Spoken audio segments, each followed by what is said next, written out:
there's a difference between being an owner on an account and just a signer. So if they were Right. if they were owners, they would not be able to be taken off, so they were just signers. Well, or see, what I'm saying though is actually there could be 3 owners, and like let's say G's one of the 3. The other 2 technically could have just drained the account and then Right. opened a new account. That is absolutely something that happens and does happen, and I know people that has happened to.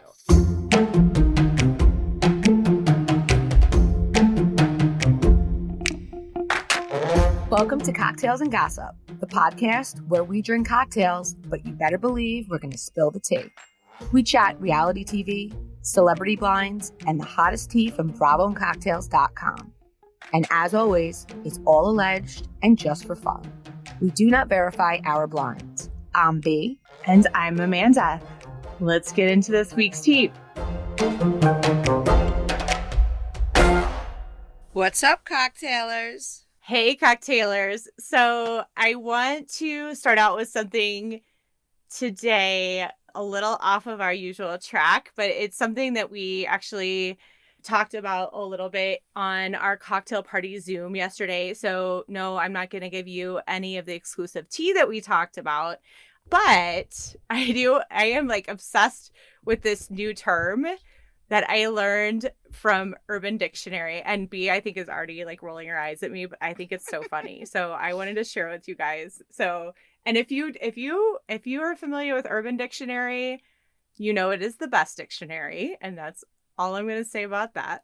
But the term is bitch eating crackers, aka BEC.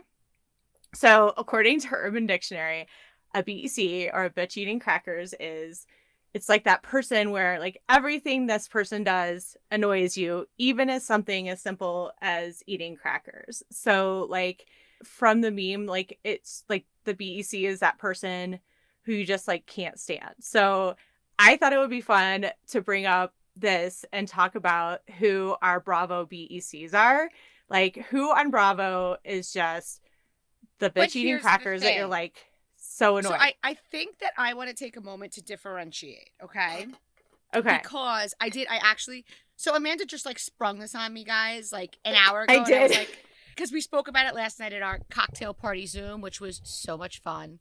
Thank you, everybody who came. And I really couldn't, because here's the thing for me, Amanda. There are people that I disagree with. I'm currently in an Instagram battle fighting with tree huggers. But here's the thing.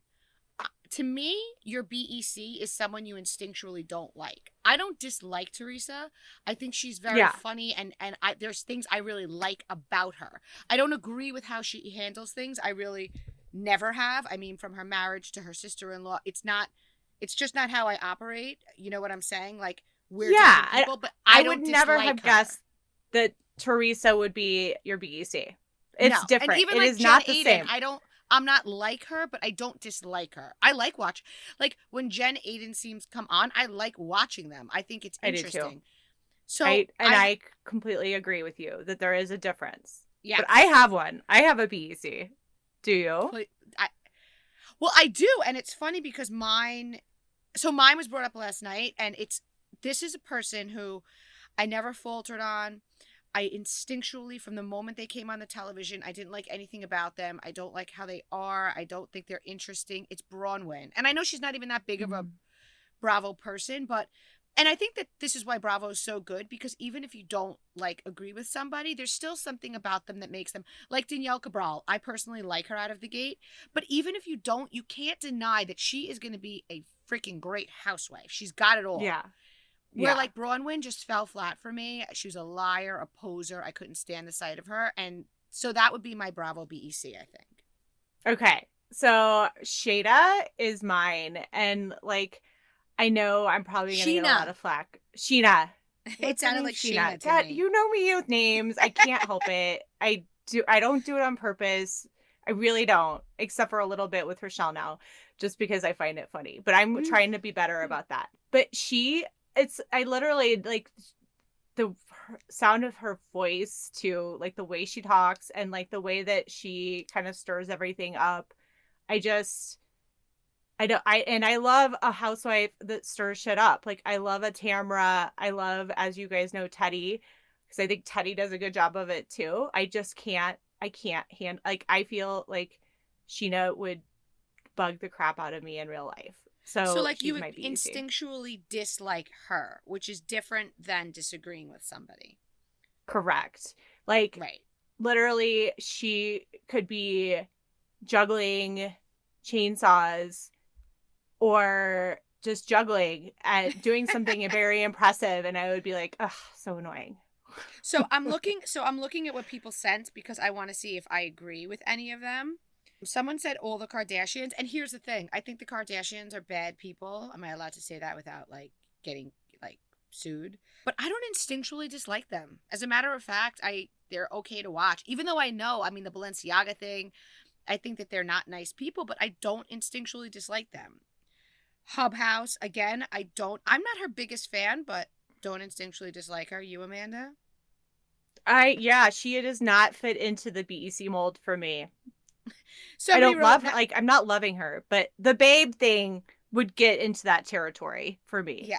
Somebody wrote, not me thinking you're talking about bacon, egg, and cheese. Who is that, and why? Like, can they be our friend? Right? I guess they are our friend. Vicky Gunvalson, not for me. Not a BEC. I have very few. Alexis was one when she was on OC. Yes. Didn't care for her. I So, have a and few too, if I there- really think of it. But like, I've gone back and forth on people. Like, Tamara's a good example. I loved her. I was annoyed by her. I really was turning to the dislike. And then I like her again. Teddy, I never liked. Oh, you know who's kind of a BEC for me? Who? And there's really no reason for it's always OC people. Gina. I just can't cut her a Oh. break. You don't why. ever cut her a break. You I really know. don't. That's true. I just don't like her. And it's so funny because she's like a Long Island girl, which, I mean, I'm a city girl, but same difference, right? I'm from the boroughs. You know I who just- else? I don't know what it I've got is. one from Southern Hospitality. That Grace girl, I cannot with her. I just can't. Yeah, I'm not a fan. Really Like, not a she's fan. just too put on. Like, I guess it's, you know what I think part of Hilaria it is? Baldwin. Oh, But I mean, there's reasons. Like, she's made that bed. yeah. Anyway, I just wanted to like Even Kelly Dodd. I don't feel that way about Kelly Dodd. Oh, Kelly Dodd makes great television. Great television. So Captain Sandy, I can kind of get behind. I never really liked her. Gwyneth Paltrow, agreed. Don't even know anything about the woman. She's just obnoxious. there's a lot of influencers that really bother me. Cameron Westcott was never a fan of Cameron. Never. I didn't I always understand kind of it. liked her. Uh-uh. I feel like Cameron is the same on camera as she is in real life. I think she's just very unique. Anyway, we should move on and get back to our usual I could stay bullshit. here all day. I could too, but I just like, I'm obsessed with this term, and I get like this. You guys know me and my rabbit holes, and Mhm. I'm obsessed on this one. Okay, let's talk about Summer House, because there's, I think, a lot. I mean, obviously a lot going on. This Kyle and Carl situation, especially as of the last episode, is really starting to come to a head. Like, where do you stand with all of this?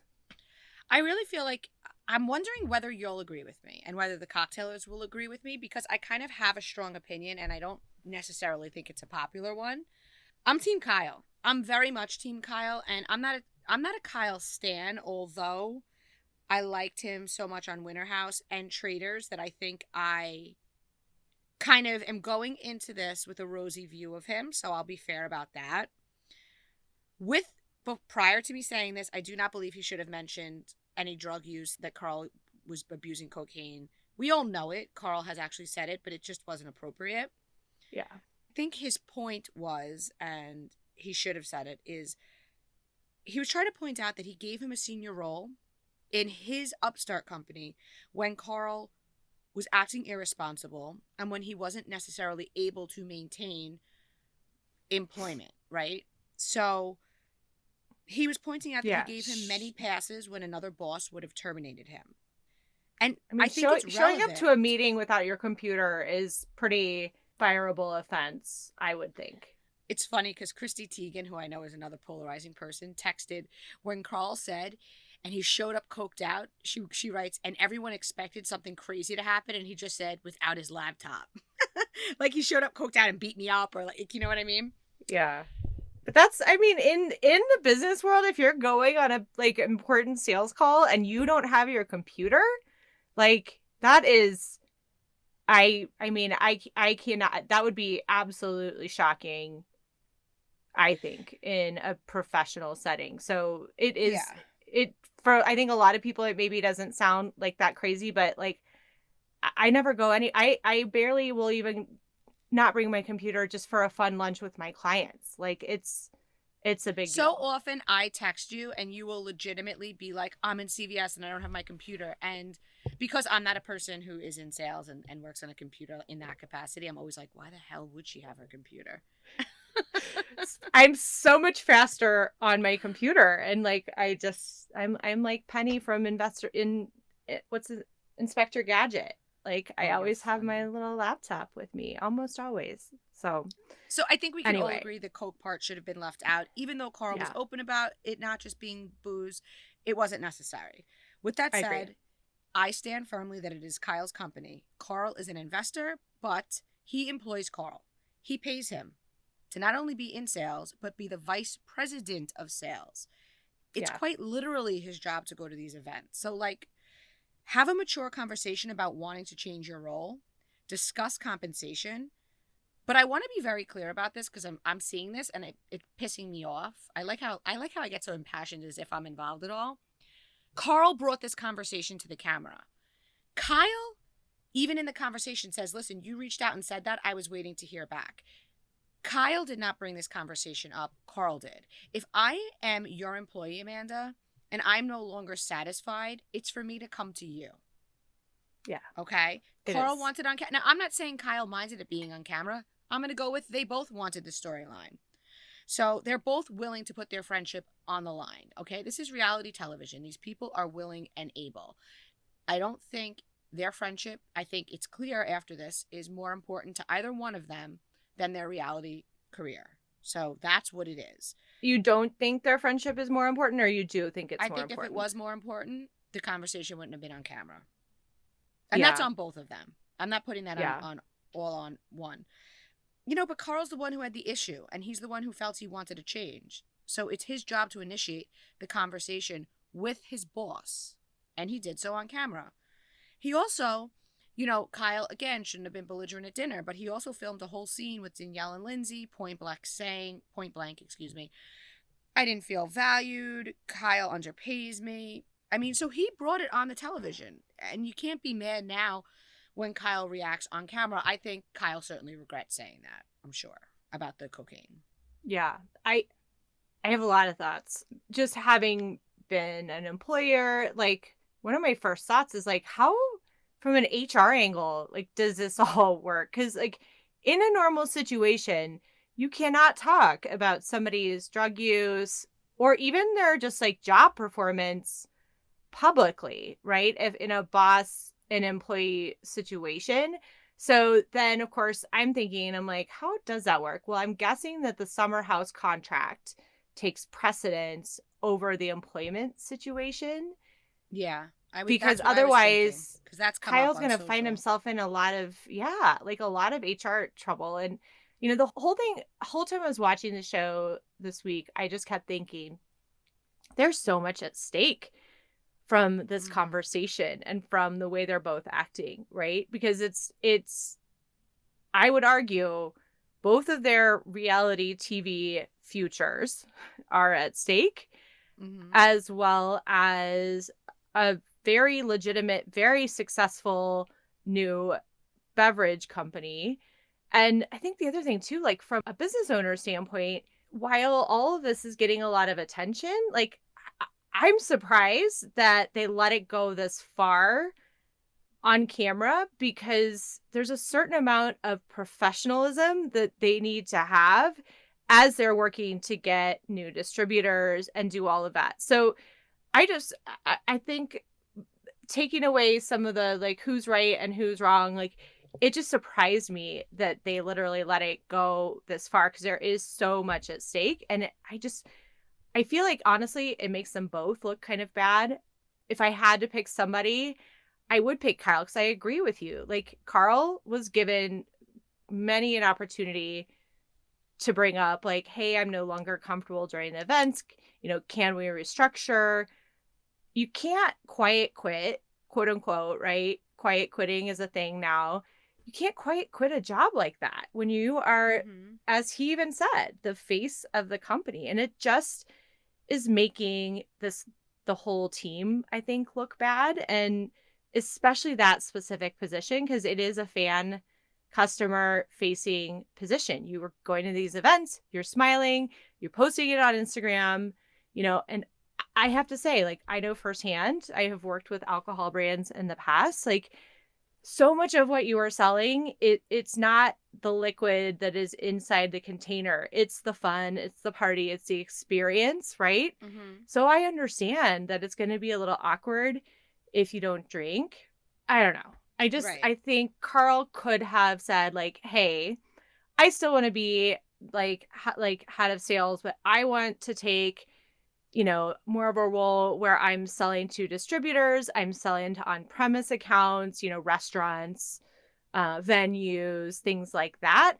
And then can we let the other guy or let, some of the other people that, people like Kyle and Amanda handle more of the events where people are drinking and where I'm like, so that I'm not having to feel like I'm in the middle of it. Like, that would have been a much more productive approach and conversation in my mind. From a business standpoint. Totally agree. One thing I do think, though, I don't think it's fair to partially blame Lindsay for all of this. At least not yet. I think, maybe she did have an influence, but Carl should be making his own decisions and walking his own walk. So yeah, bringing Lindsay into it feels a little unfair to me. I do think that when Carl was dissatisfied, obviously you talk to your spouse about it, your significant other. I also think it's compensation. I think that Carl wants to make more money. It was interesting on Watch What Happens Live. We know it's a sales job, and Kyle very much made it sound like he wasn't making as much money because he wasn't selling in the capacity that he should have been, and a lot of his compensation is tied to that. So I think, listen, and again, I don't think it's fair to blame Lindsay. I agree with you. I'm not blaming her. Do I think No, I don't Lindsay think you are. said I things think like, we can make this on a Marshalls commercial. I can have us doing this, this, and this, and we can make more money. You don't need to work for Loverboy. I think that's quite possible. And ultimately, it's Carl's choice to agree with that or to say, no, I want to stay with Loverboy. I'm going to talk to Kyle about changing my position, about whatever. So I'm not blaming Lindsay. Do I think that she said things like, we're reality stars, you don't need to work for somebody, we could start our own brand, we can do our own own thing? Yeah, I do. And I'm not knocking her hustle. They do have the same, she could see it from a standpoint of, we have the same platform Kyle has. Why am I working for his brand? I have a platform too. So I'm not hating on her if that's her view of it. And like, I think Lindsay also sees it like, Carl has me now. He doesn't need to work for Kyle. I can be his, main support, and I can help guide his career. Like, and I'm not saying she's wrong. I'm just saying I do see that her doing that. Well, I say easier said than done, peeps, because it is not freaking easy to start a business. It is not. So, it's, and I think it was last week when we said, like, there are some people who just have to learn these lessons on their own, right? Like, but when I think wise people can learn from others, and it's like, these reality people should be learning, like, that the runway isn't, like, the runway does end at some point, and like, you've got to keep one foot, like, planted on the ground, and the way you're making your money diversify, because you can end up in a bad spot because stuff will dry up. And Kyle and Amanda, Kyle starting that business, I mean, it's been 3 or 4 years now that Loverboy has gotten all of this TV show, exposure. Like, that And just now they're starting to really kind of come into their own. Like, and like that's a lot of hard work. And like they had some luck with the exposure, but still, I mean, I don't know. I agree. just, again, I'm just Ki- curious if anybody knows anything about like from an HR standpoint and if like how that could even go on, because it feels like from an employment law situation that just felt icky to me. I have to imagine that the Summer House reality show overrides it. If not, you can expect Lindsay to encourage Carl to sue. Oh, geez. Let's not put Kyle that out also in the universe. He also had that Entertainment Tonight with Bryce Sandler, and he came out and he said Lindsay's mad because Danielle became friendly with the other girls and she had rules for who Danielle and Carl can be close to. I believe it. I can see it. I think Danielle was looking to hang, and I guess we'll see how the episodes progress. But Lindsay and Carl are in their love babe bubble, to be expected. I'm not knocking it. But Danielle's at the time boyfriend, we know they're split now. Lots of that on Cocktail Party, lots of details. Robert was a chef in Montauk, so he's working on weekends. And naturally, Danielle was hanging out with the other girls. Mm-hmm. I could see Lindsay initially being annoyed, but you have to connect the dots and figure that would happen. Is she supposed to just hang out with Chris? Or, you know what I'm saying? The new guy? Right. Well, and Danielle came out of the gate strong writing for Lindsay and Carl. Yep. So, and I bet Lindsay's regretting. I can't imagine she doesn't regret having her because now she's got nobody to support her. She's got Carl, but I mean, the audience turned on Carl very quickly. Yeah, he's did. No longer seen as like a neutral party because he's her fiance. So he's her, and Danielle would have been a separate entity, but now she's. And I think they'll make up. I mean, will they ever be what they once were? Probably not. I think there'll be some sort of peace for as long as they're filming together going forward. I think the day comes that they're no longer filming together. They won't speak much, but they won't have bad, terrible blood.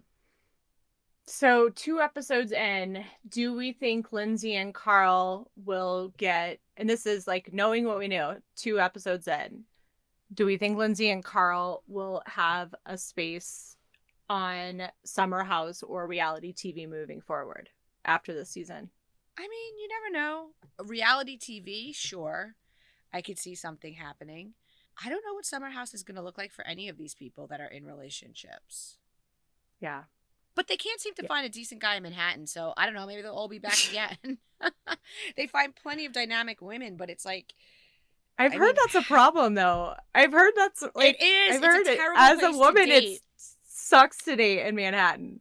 You know what the reality is? I have to tell you, because I know so many. I mean, I'm from New York City, so the majority of guys I know, and I have to tell you that if I'm thinking of my husband or I'm thinking of other guys, right, when they were in their early mid-30s. I mean, I'm 40, so I'm the same age as Kyle, which is pretty funny, and so is my husband. But if you're doing well, right, unless you're a guy like Kyle, who it's great exposure for his company and his business, right, your average finance guy doesn't want to go on reality TV. It's not going to advance their career, right? So you're stuck with actors and models. And what you get is guys like Jason from Winter House, who's social climbing every good-looking housewife like a tree to get where he wants to be, physically and you're getting guys like Luke, same actor model. You're getting Andrea, same actor model. So, I think Southern Charm is cool in that they have these guys who work normal jobs or have normal businesses. It's just not the case in New York. I have friends. I have a friend that owns a beverage distribution place. I have friends that own restaurants, pizzeria, all sorts of things. Tons of different business, not just finance. Lawyers. I mean, I'm trying to picture in my mind what the upshot would be certainly for restaurants and stuff. Maybe there would be an upshot, but I don't know. It's just not. You're gonna have a much easier time finding a woman of a different career or a model actor. And that's just the reality. What does Chris do? I know he was in... He's a photographer. There you go. So, and he was, thank him, God bless him for his service to our country. He was in the military. That's incredible. But in other words, your finance crew, they're not going on Summer House. I say it all to say that. Yeah. I mean, Yeah, and a I school agree. teacher who's off in the summer, well, first of all, it's a conflict of interest, I think, if you're a school teacher. Yeah, I don't think you I can just go on put, that show. there's a lot of jobs where they don't want you on reality television, right? Right. You know, Goldman Sachs isn't pushing their guys to go and get loaded for a summer on television. I Yeah. mean, they all go get loaded in the Hamptons, but they're not on television. Right.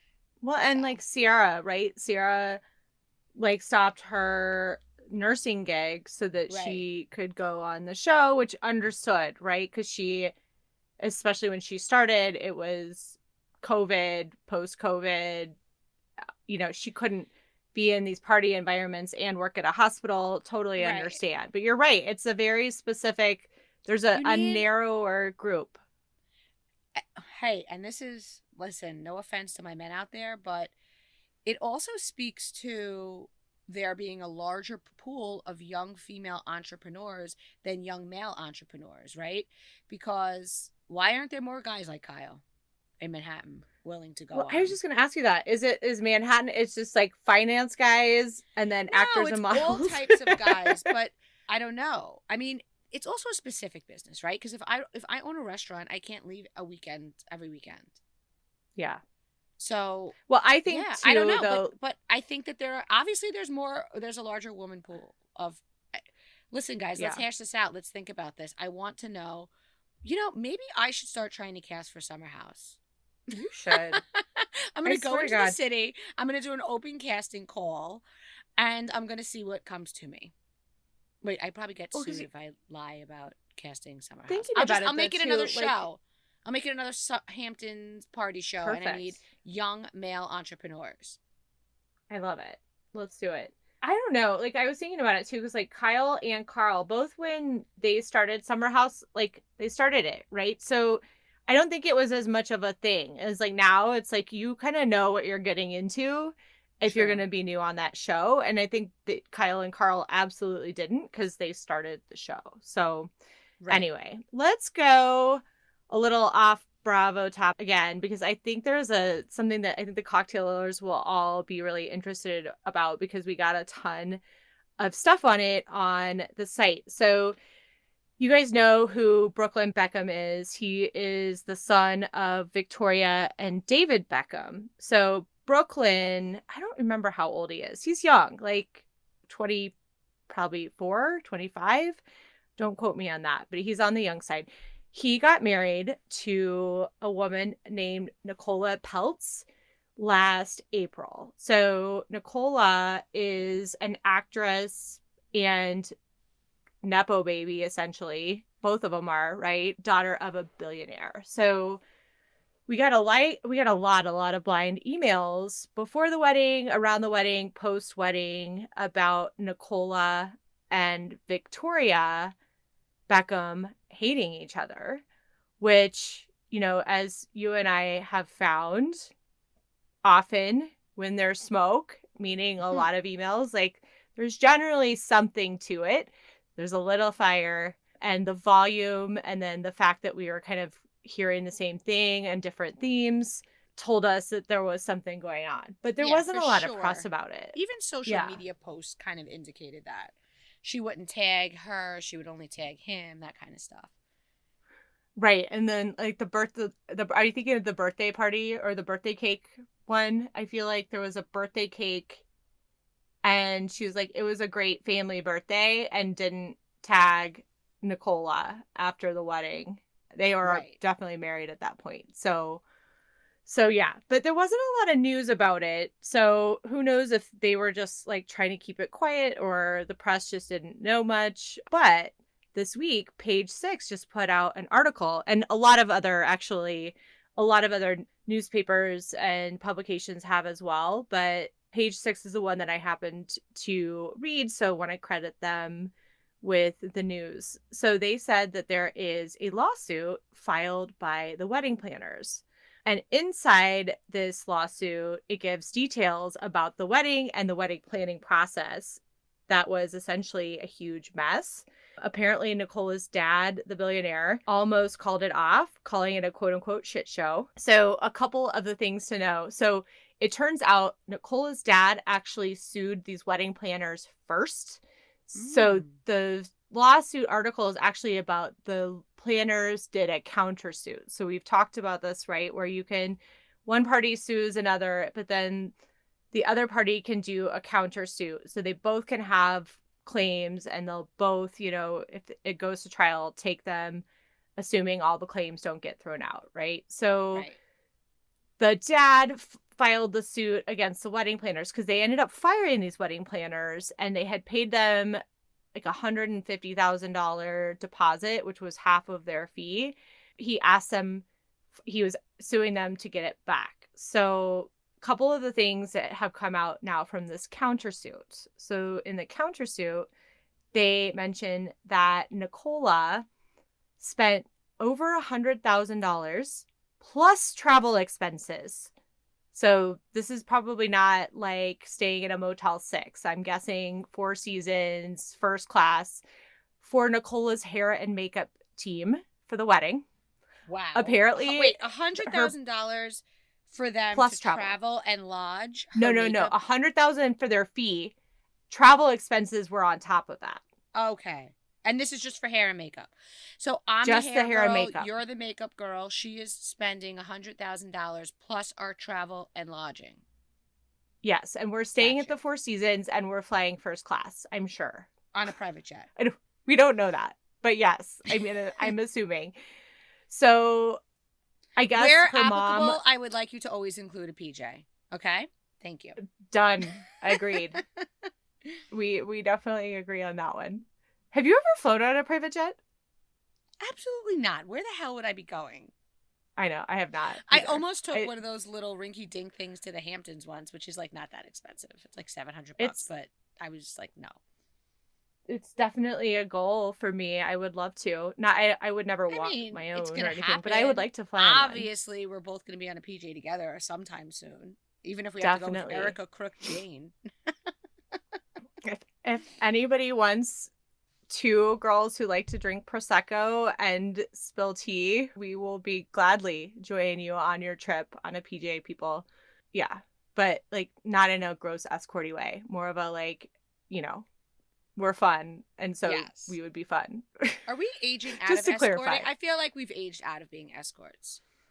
God, what would our clientele be? 100? Ew, God, I can't even. God bless people who are sex workers. Oh, for real. That's just, you have no control over who you're getting into bed with, and that's right there. No. I thought that the whole No. time watching White Lotus, but this is okay. Let's stay on track. We're talking about the Beckham wedding. Sorry. Okay, so apparently her mom, Claudia, told the wedding planners not to tell Nicola's dad what the cost was or that he would quote unquote kill her and be so mad. I guess the God. guest list was a huge thing. Apparently the Beckhams list was fully organized with all the contact information. Nicola and Claudia's guest list was a mess. It was incomplete. It kept changing. They didn't have any of the information. So apparently it was a moving target. But Nicola kept saying, I need an update on the guests on RSVPs, which I thought was kind of funny. Claudia and Nicola both insisted that Victoria Beckham could not know about any of the mistakes going on regarding the planning of the wedding, including the guest list errors. So I guess these wedding planners were brought in 6 weeks before the wedding, which you've been married, I've been married. That's pretty late to bring wedding planners in, especially in a multi-million-dollar wedding. That's crazy. Doesn't sound like they're planning. It sounds more like they're like doing, like fixing mistakes. Yeah. Well, then they got fired 9 days later. I'm sorry, did I miss this? Were there other wedding planners that got fired? I don't know. About People of this magnitude don't not have a wedding planner, and they don't hire it 6 weeks before. So this is yeah, probably the unless second fired wedding unless planner. they were like, let's get married in 2 months. Who knows? I don't know. But yeah, I don't would imagine you're remember, probably their right. engagement, because let's remember neither of them are actually famous. This wedding actually made them famous. But anyway, Nepo Right. baby. Nepo babies. So, okay, let's see here. Back to the dad wanting to cancel the wedding. This was the best part. The mom begged him not to because, quote unquote, it would destroy Nicola's career. What Okay, career? right. And like that, listen, if that's I the wanna reason we're say not something- canceling the wedding, then that's concerning. I do want to say something about Nepo babies, not to go on a total tangent, but Of course, Nepo babies means that they're rich and everything, but it is a true thing that, like, if my father or mother are a successful attorney, I'm making it up, I am around other attorneys. If they're very successful, I've been at dinners my whole life and meeting, and I've had all sorts of exposure to this world, whether it's law, medicine, science, like biochemist, whatever it is. I've had all this exposure to this world, and we're wealthy, and certainly I've had like advanced tutoring and special courses and all of this kind of thing that in and of itself gives the person advantage. And that's the same for actors and singers and everything, right? If I'm Mariah Carey, my daughter with any shred of talent is going to have singing lessons and is going to sound good. Even if she doesn't have my Mariah Carey vocals, she's going to sound good, right? Let's face facts. So Nepo isn't always a bad thing. It's a lot of times a help, but it is what it is, right? So I think it's what you do with it. I don't actually think inherently a Nepo baby is a bad thing, right? Like, if you go and like you use those connections and then you're like an amazing actress or singer or lawyer, like, and you make a career out of it, that's you. And like, I actually have a great story about that, because, you know, going through school, going through college, I was so used to like, you know, getting really good grades and achieving. And then I just thought, coming out of college, like, I would just apply and people would see my great grades and be like, I want to hire her. Right. And you don't understand, like, I didn't understand that. And I actually pushed against my family. My stepfather had friends in the advertising industry, and he was like, just go and like meet with them and talk to them. And, you know, he's like, just informational interview, right? So I did, and then they're like, you should talk to this person, you should talk to this person, and that's how I ended up getting my first job.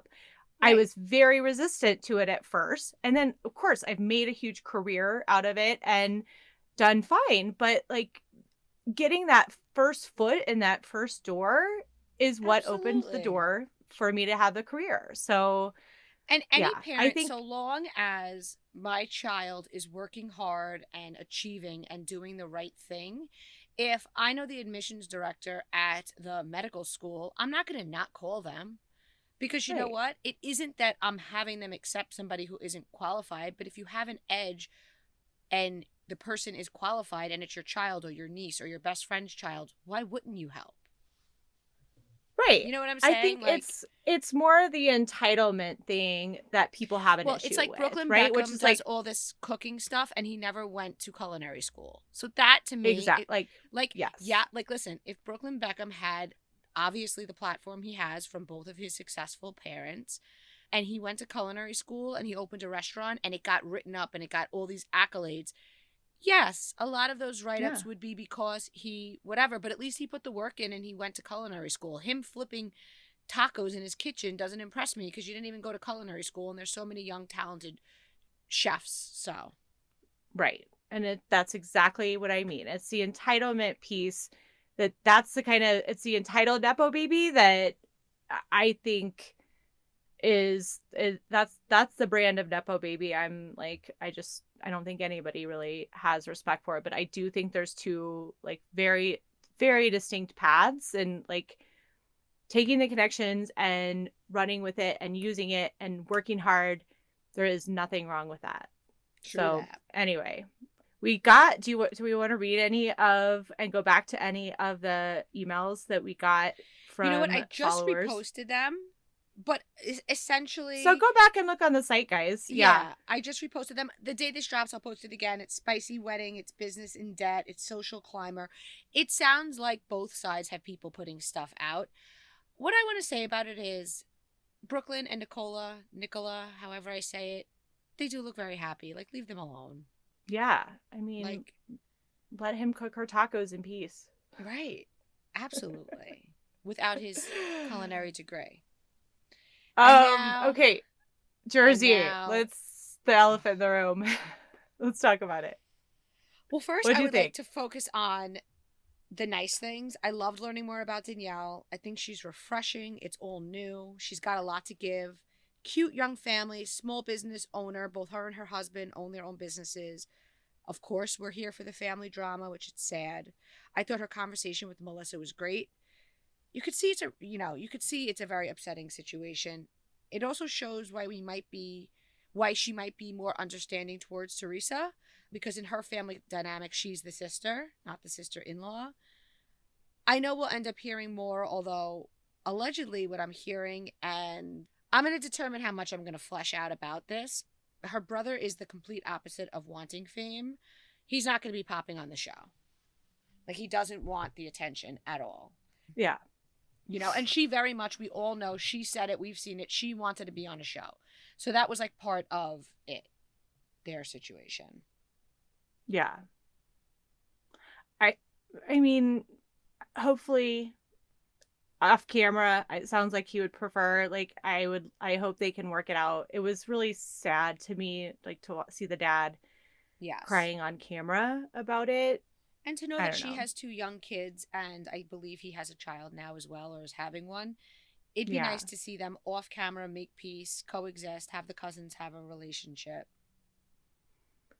I think the mom and dad had kind of a funny dynamic too. Yes. When she was like, she likes my flowers. My flowers are more colorful. But like, I could see that them kind of crabbing at each other could be a really kind of funny dynamic.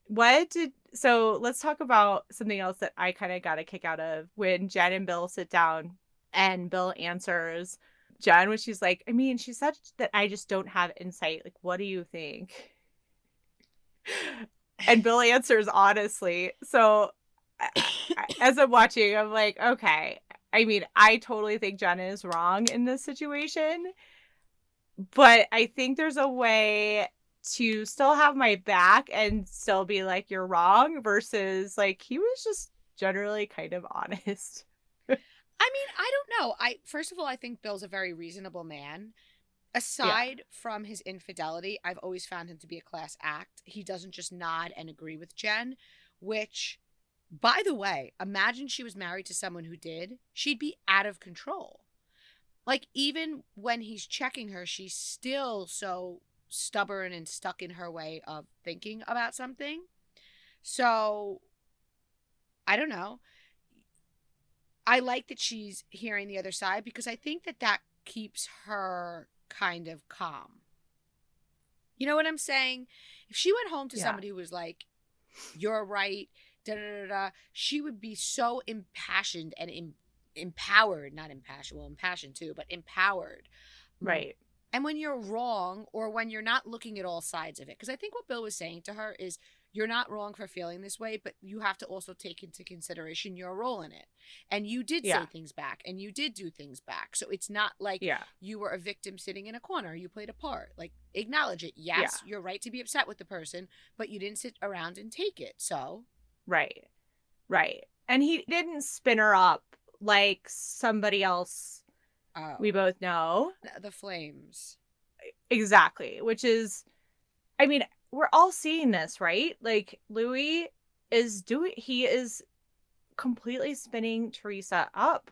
And like, and then he's also like really pushing it while also being like, you should talk to her.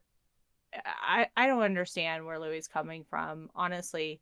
Well, when he was saying that to Joe in the restaurant.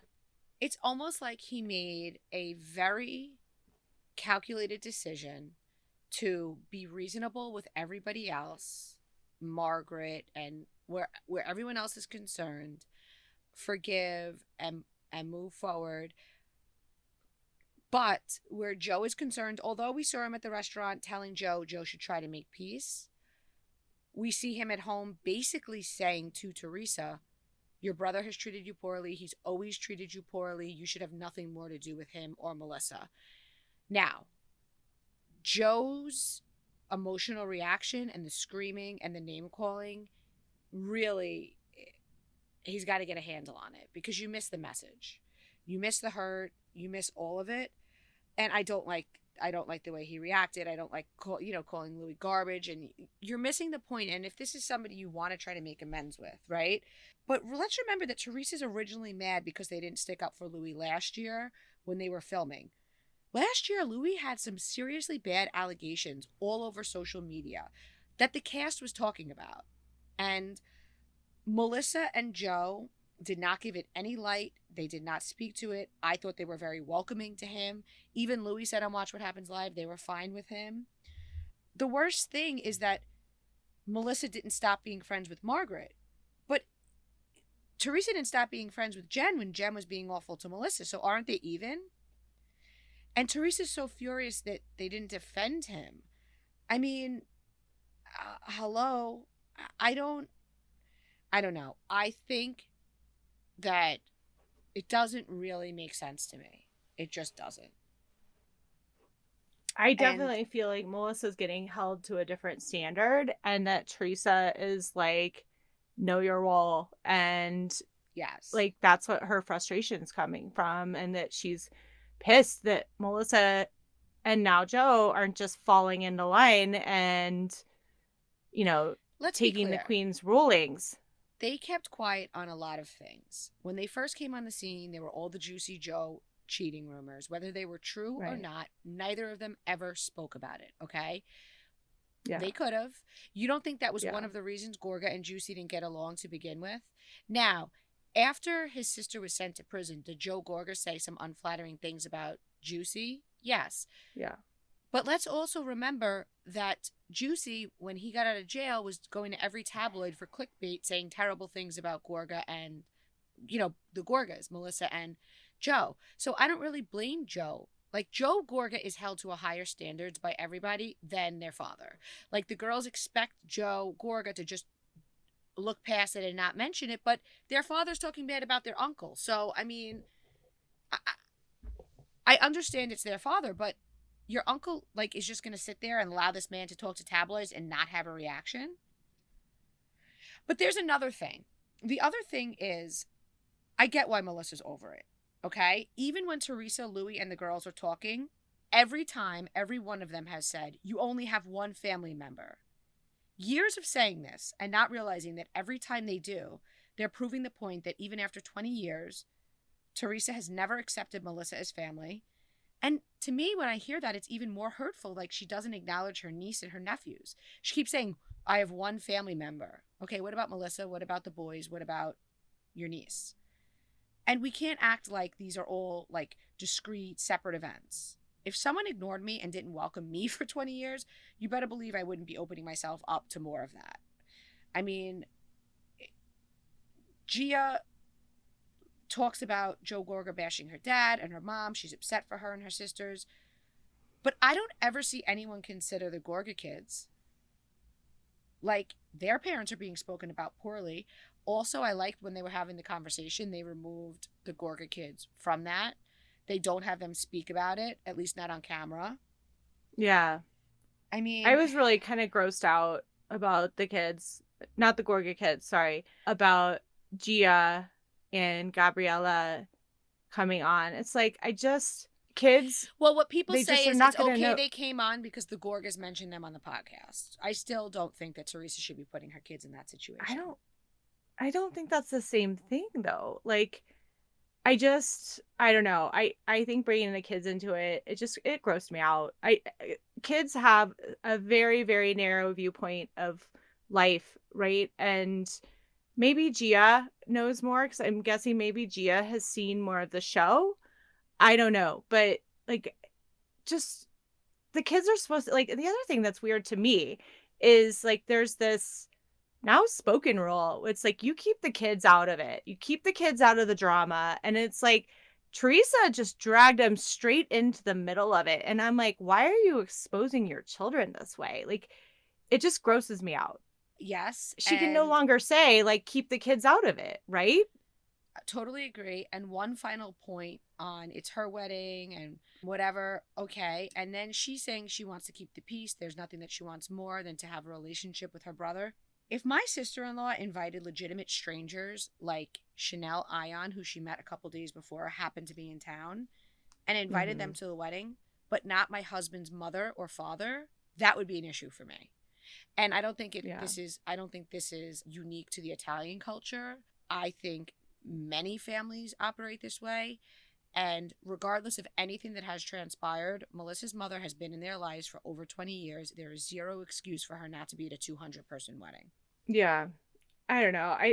I know the focus of the season is going to be this whole Melissa and Teresa battle and Joe and Louis, but I'm deciding I'm nominating because I'm tired of it already. Like, I am not nominating this whole situation to be a BEC for me. Yes, agreed. And nobody's innocent. Nobody is saying anyone's innocent, but I just am pointing out the way that I view it. Like, and God forbid you should do that because people say I work for them. Listen, guys, I don't work for anybody. I work for myself. BravoandCocktails.com. Check it out. Okay? Anywho. Ooh, we Potomac. work for the cocktailers. That's who we work for. We work for the cocktailers. We guys, do. Potomac. That's who we get the teas for. Okay, yeah. So you watch Potomac. That's my way of saying I'm done with this. It's exhausting. Yeah. We're done with you. It's BEC. toxic to even talk about. Agreed. Okay. So Potomac reunion. I've got to like open up that like file in my mind right now because there's been so much Bravo okay, well, on I'll TV. jog your What do you memory. think? Because something that really stood out to me, which I would like to give Candace credit for totally reinventing herself for me personally. I mean, I saw someone who I feel like I just met her, loving her. And I don't know if that's Totally that she agree. changed so much or that like my view on other people thinking they were more innocent than they were made that change, like Giselle and Robin when they set that whole bullshit up about Chris. By the way, Robin's comment did not age well. I laughed out loud when she said, well, you have to admit, Chris shouldn't have been in a hotel room as a married man with Giselle. Really? Wasn't Juan just paying for hotel rooms? Huh. I know. Not good. I actually thought what Andy said was right. Like, in this modern world, is it that weird? Like, no, you don't want to be in there under like weird pretenses, but if like the makeup people are coming in and out and you just have to go talk to somebody while they're getting their glam done, like I agree with Andy. I just don't think it's that weird. I don't know. I do not always agree with you. I do not believe that Giselle thought Chris was hating on her. I absolutely agree. She just used this because she had zero storyline. Yeah, I think so too. And I do not always agree with you on Housewives, but I completely agree with you about Candace. Like, I really did not like her.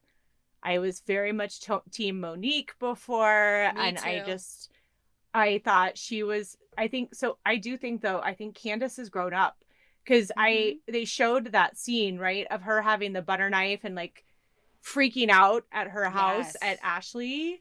And I'm like, we didn't see that Candace this year. And I'm so glad because she's so quick with a one-liner.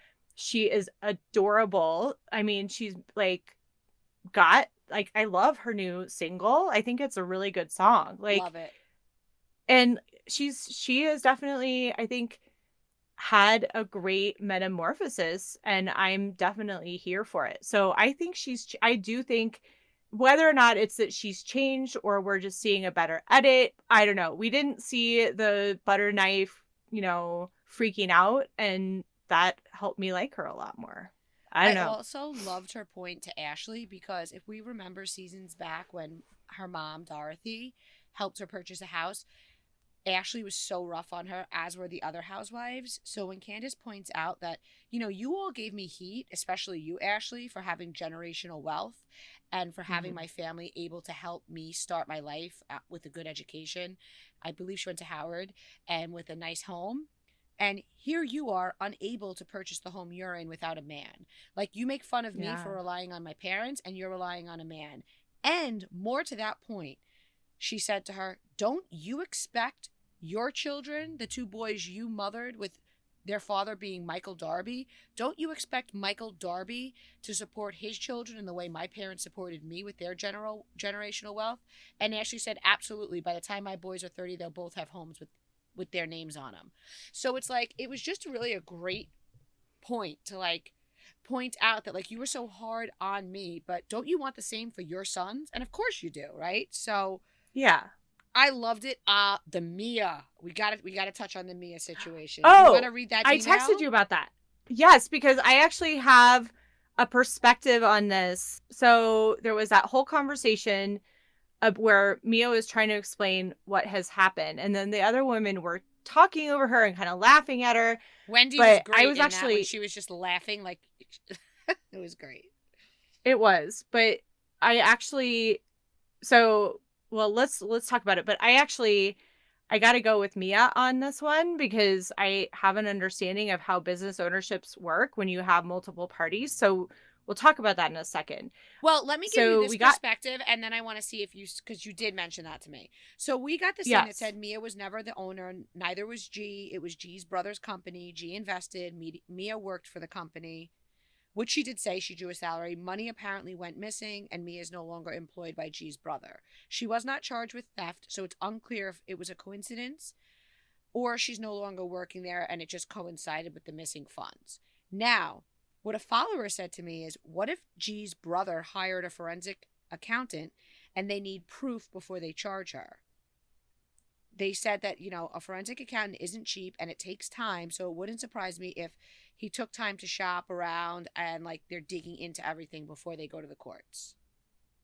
Yeah, I mean, it could be that. And like I guess I just want to say this, but like stealing is different than like misappropriation, which is like bad irresponsible spending. There's a whole spectrum of reasons it could be, but also it could be none of it and it could be greed on G's brother's part. So I don't know that, like, based on what Mia was saying, because so when you have a business, and especially when you have multiple owners in a business, you have what's called the articles of operation, and that sets out how your business is run, who has, who owns what percentage, who has decision making, because it's not always the same. So in a situation like that, there are sometimes what she was saying, there are managing members and then there are members. And so members can be an owner, a part owner, say like a 10% owner, but they can maybe not have decision-making power. Generally, decision-making power when there is a managing member situation and member situation, generally the decision-making does hold with the managing members. And the bank account generally access usually goes with the managing members. And so what she was saying is, well, there's 8 owners of the company, but there's really 3 decision makers, is what I was hearing her say. And I'm like, that tracks. Like, that makes sense. And when they are saying, well, they changed the bank account, I'm like, that actually can also happen. Because what can happen is the managing members can, or 1 or 2 of them can take all of the money out of a bank account and then move it and start a new bank account. So you can't change it. You can't close it without 3. What somebody mentioned to me was there's a difference between being an owner on an account and just a signer. So if they were if they were owners, they would not be able to be taken off. So they were just signers. Well, or see, what I'm saying though is actually there could be 3 owners, and like, let's say G's one of the 3. The other 2 technically could have just drained the account and then opened a new account. That is absolutely something that happens and does happen. And I know people that has happened to. So while they can't change the bank account with all 3 of the original owners, who all 3 of the the people who are on that bank account, they could definitely take the money and put it and open a new one, which could be what happened. It's hard to know. And I really kind of wish the girls would have like shut up a little bit so we could hear really what the deal is. So I think it just sounds like it's complicated, but I mean, in my mind, after hearing her say that, there is a world where what she's saying could be completely true. And it could be a greed thing on G's brother, who it could be that that he was like, I don't want you in the business. It could have nothing. There might not be any misappropriated. Like, we don't know anything, right? That's my whole point. So, but what she was saying, actually, I'm like, that is 100% true. But what people who don't have knowledge of how these things work, if they hear owner, they think, well, the owners all have decision-making power. And that is not true. You can also, as a member, right, and be in a situation, if you only have 10% and, or like, let's say you're a regular member and you have 30%, 20%, let's say 20% of a $100 million company, right? Right. If the decision makers in the company decide this year, you know, we are going to reinvest all of our profit and put it into a new site. So we are actually not going to make any money as a company this year, then that 20% business owner makes $0. They only make money if they are salaried or if there is what is considered, like, if there's profit to be shared. If the owners decide we don't want to have any profit, they can do that. And then your money is just sitting in the, you know, your investment, your time, whatever, you're not making any money. So what she is saying could be completely true. Somehow, I just don't believe it. Whether or not she's a believable person or not is completely, I agree. But I don't think G seems like, I don't know. I think there's, honestly, I don't feel story. like we saw him enough in a setting where I can assess how I feel about him. I feel like he was kind of always at parties having a couple drinks and acting inappropriate or silly. I don't know enough about him to judge how I picture him as a business person, to be honest. Yeah. He's too new to the scene. There's too much. My opinion's too clouded by my opinion of Mia. Her track record for posting stuff and then not addressing it is too. It's a lot. I'm not even saying she's bad for the show. I think there's a value to her as a housewife. I just don't particularly care for her. Completely agree. With that said, I could see, I don't need to see, and I feel bad because I don't dislike either Giselle or Robin. I just think they're stale. I just don't think they have a lot to give us, and I think they're grasping at straws, and I'm very much over it. Did you watch? And again, I used to think they were both great television. I'm just over them. Yeah. So watch What Happens Live last night. I think it was last night after Jersey. Melissa and that. I don't know who Matt that Rogers. guy is. I don't know really who he funny. is. He was so funny, and I loved his takes on everything. I agreed with him, so I followed him after that. Yes, I was like, finally, someone I agree with.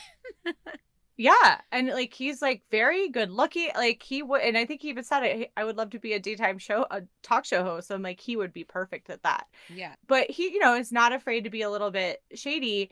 But he even said, because he had I don't know what he had said previously about Robin, but the whole conversation comes up.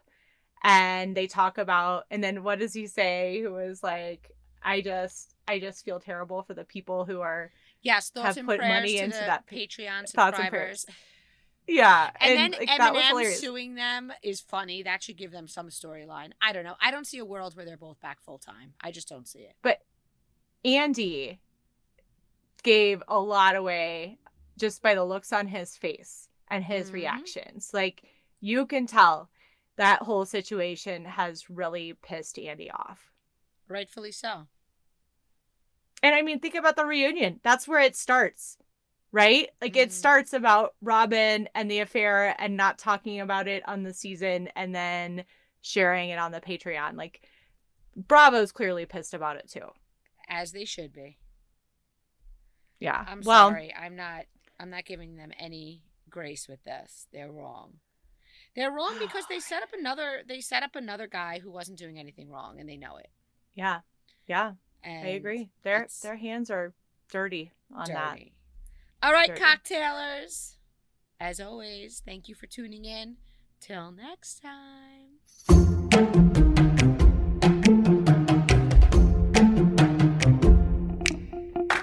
Thank you guys so much for listening. Just want to ask you guys a favor, just getting kicked off. So many people have been asking us to do this podcast. So please do subscribe. And if you've subscribed, go to your podcast app and hit those 3 little dots to share with your friends, but only friends who like good tea, because the ones who don't care about tea, then like forget them. And don't forget, find us on Instagram at Bravo and Cocktails _ and check out the website, because some great tea gets put there daily that would get us kicked off of Instagram. So thanks for listening, everybody. Bye, guys. See you next time.